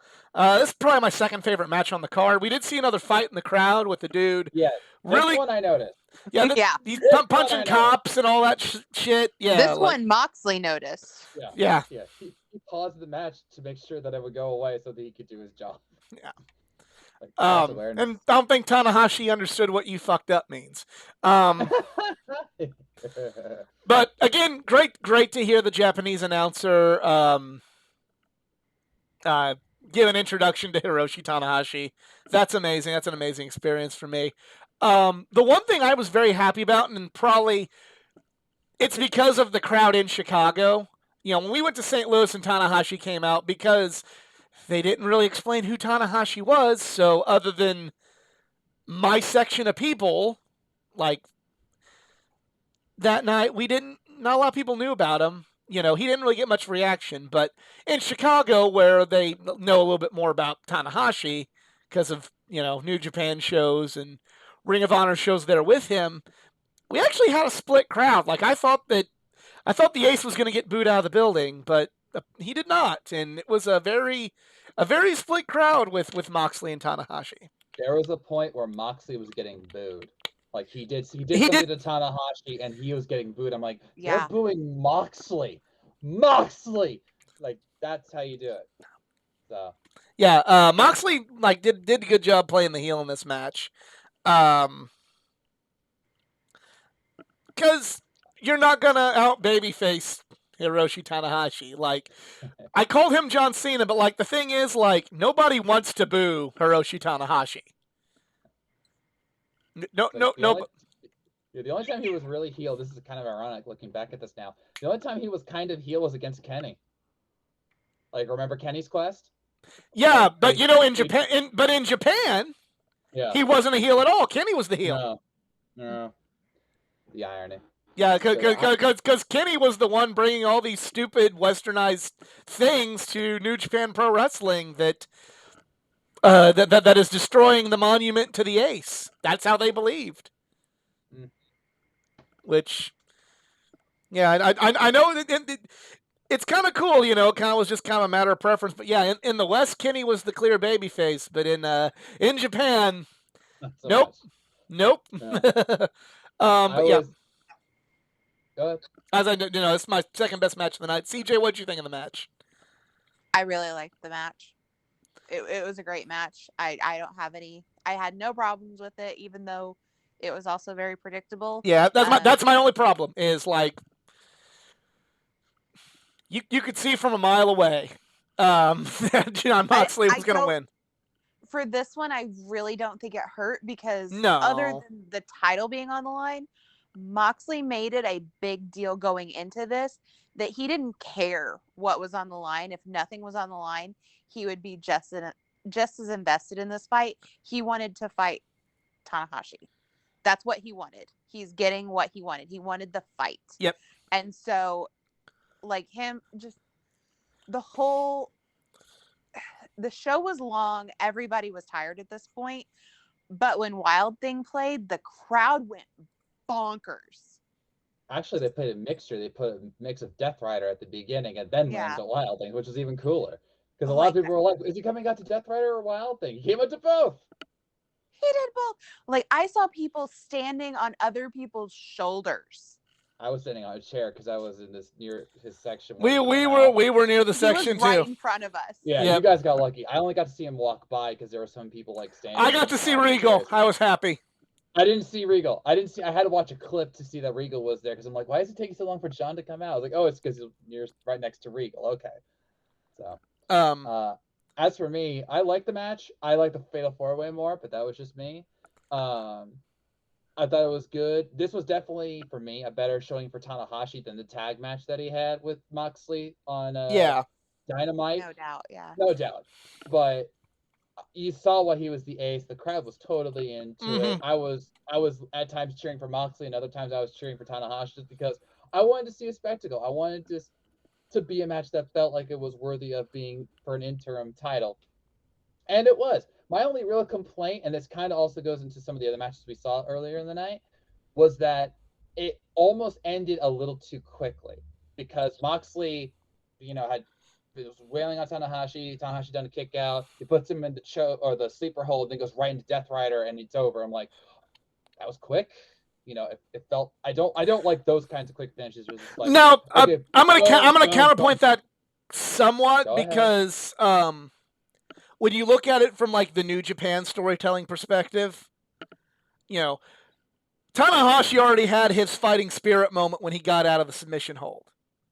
And he already exhausted his one last here we go, and then it was over. That's just kind of that's sometimes how they tell stories. It's like, oh, there's this fighting spirit. Does he have enough? No. It's. And that does paint it a little bit in a better light. But I was rewatching a clip of it, and it was again he's got him in the sleeper hold. I'm like, okay, Tanahashi's gonna fight out of this, and all of a sudden it's like, nope, paradigm shift, boom, done. I'm like, okay. It's like football, okay, they recover the onside kick. It's Hail Mary. Nope, it's interception. It's over. It's kind of like sometimes you got to have that. When you already have a match with a bunch of falsies, sometimes it's nice to have one that just kind of ended. Hey, Mox was the better man tonight. Tanahashi had the spirit, but just wasn't enough. I will say this real quick, and I'm not just saying this as a hater or trying to be a hater, but hater.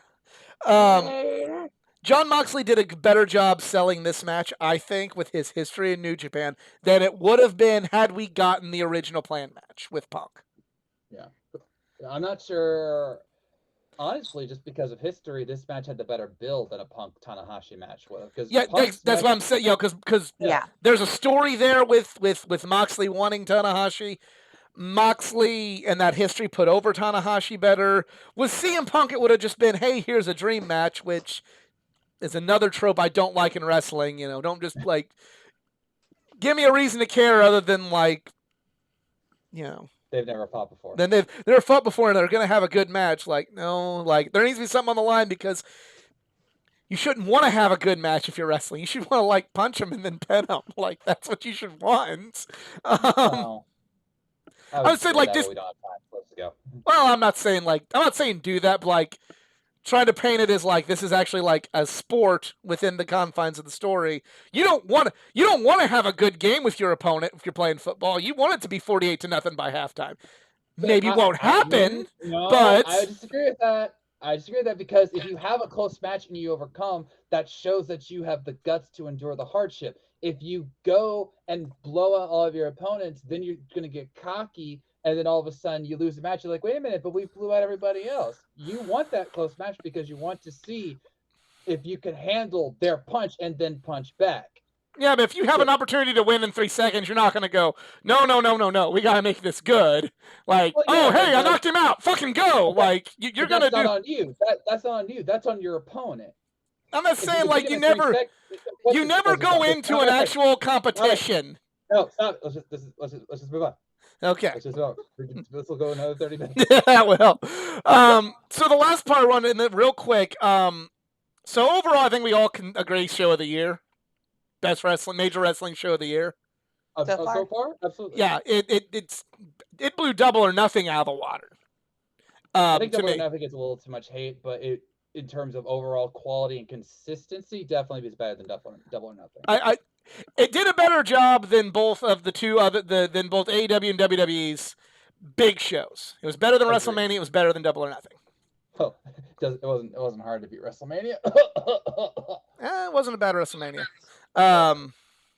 But the next question is, if they're gonna do just quickly the Cliff Notes version of this, if you're gonna do this pay-per-view again, what would you keep? What would you change? And we'll take this around the horn, starting with Todd. Okay. Yes, have it. There's already discussions of it. There's already discussions of it being in the Tokyo Dome, which automatically guarantees 6-star matches all across the board. What do you need? And you're gonna hate me, Eli, but I gotta say it. You go for as many dream matches as you can. I'm talking Punk Kenta. I'm talking Golden Lovers versus whoever you want, or, and this is a match that I talked about with various people, Kenny Okada and Ibushi versus Adam Cole and Red Dragon. You know, like, and there's a whole story there. I'll tell you another time. Yeah, you have to do Delster. Okay. Yeah, but like you go for like the biggest, the ones you were supposed to have this year, but you couldn't because of circumstances. You show this was like the foundation. This will show you that this can be a great show even if you don't have the biggest stars. Next year, hopefully, fingers crossed, you have the bigger stars, all the stars, no injuries, we pray. And you put them all on the line. You go literally all in, all out, double or nothing, however you want to call it. You go for everything because you don't know. You never know if something's going to happen and this can't happen again. So you go in the Tokyo Dome where you could argue a lot of AEW started and you go for everything. You throw everything at it to give like the best show possible. And then maybe the next year you go for maybe just quality matches overall. But next time you go for all the stars, all the big matches, everything you can. Throw it because we're ready now. We're saying this show can work even with the quote unquote lesser stars and all the audibles. We're ready now for the big one that can happen. You know, like WrestleMania 1. WrestleMania 1 was great, but what does everyone remember? WrestleMania 3 because of Hogan Andre, or WrestleMania 18, or WrestleMania 30 with Bryan winning both titles. You honor WrestleMania 1 because it was the foundation, but you build up from there. So, I can agree with that. I agree with everything you just said. I have some spins, but we'll get to my point after. CJ, what do you think they should do it again, and what do you think they should keep? What do you think they should change? Yes, and I think that you go back and forth. So I think the next one does go to Japan. I think it would make a really good night 3. They're playing around with that idea of 3 nights of Wrestle Kingdom. So maybe you make it a night 3. Maybe you kick the door open just a little bit more and not just have AEW and New Japan, or Rev Pro. You kick the door open a little bit more. You bring in some more ROH guys with you. You maybe talk to Impact. You try and sort out this Mexico deal and really bring some more talent in that unfortunately didn't get featured in this one. You make it a little bit different. You had a lot of top guys in this. Maybe you sprinkle those in some new matches, but you sprinkle in some new guys because if you're going to do this in Japan, you really kind of want to open up your audience for AEW. This was a really good shot for New Japan to open up the American audience to something that they maybe didn't see before, and to people that you would want that would be interested in your product, which is the hardcore wrestling fans of America. So maybe you do that vice versa, and you introduce, your Ricky Starks and some other pretty over talent, but not necessarily major, like CM Punk and Daniel Bryan kind of stars, to your Japanese audience. Try to open it up that way. That's Forbidden Doors is an excellent tool to grow your audience in different countries. So maybe it works that way. Maybe less multi-man matches, and more booking from a Japanese standpoint, as this was definitely booked by Tony Khan. This was an Americanized New Japan type show, so maybe this next time we make a Japanese styled show that American audiences would be interested in and have more investment in. I agree with that too. So for me, I kind of agree with what Todd said. I'd go with the dream matches. Still do a storyline behind them. Don't just be like, here's obviously, Bryan Danielson versus Okada because it's Bryan Danielson. Like, build something around it. The one thing I would like to see, and I don't know if that's possible, but maybe do this pay-per-view in between Revolution and Double or Nothing, because New Japan really doesn't have a whole lot going on, like tour-wise or tournament-wise during that time. And really, maybe use this as like a stopgap in for Double or Nothing. And the reason I say that is because you can kind of open up the playbook with the booking a little bit more. For instance, I'm just using this example. For instance, if you did Tanahashi and Mox then, you're months away from the G1, so Tanahashi could have won, and then, you could have done a storyline leading into before the G1 or into Dominion and, New Japan with AEW guys trying to get the belt back, Double or Nothing, something like that. You can, if it wasn't so close to New Japan essentially having pay-per-views every day for a month in the G1 Climax, it would open the booking playbook up a little bit more. I agree with the dream matches. You could also use those to tell more stories in the future, i.e., don't put the title on line, but have Jay White versus Hangman Page. And then when Hangman beats Jay White, that raises his stock in New Japan to where he could conceivably challenge Jay White down the road. Just little things like that could really use this to raise more of the stock of your talent in Japan this time, kind of like what CJ was saying. Make Hangman that big deal in Japan now. Make Adam Cole more than the Fall Guy and the Bullet Club to them. Use it that way and open it up more. If you put it during a different time of the year, you could probably open it up a little bit more. Also, we kind of forgot about a big match that we should have gotten this year, but we didn't, probably because of audibles. We need to see Orange Cassidy versus Yano. No, you know what I want to see? Because for the record, Yano was there.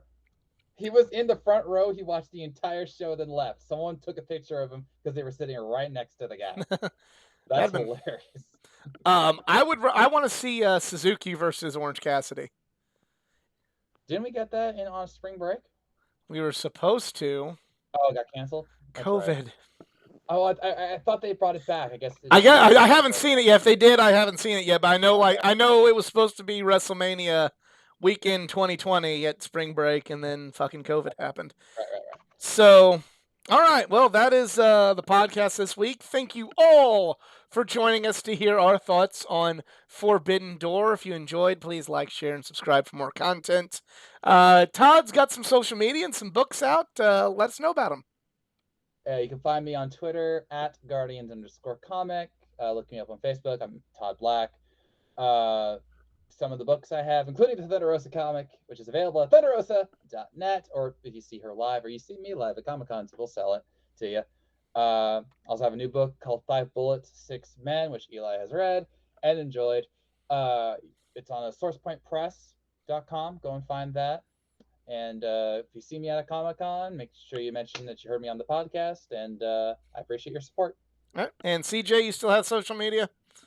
I've got a Twitter at CJTeamAll0. All right, and follow me on Twitter and direct your hate tweets at athletic_geek89, or follow me on Facebook or Instagram at athleticgeek89. But thank you all for tuning in. Let us know your thoughts on the pay-per-view in the comment section below, and we'll see you next time.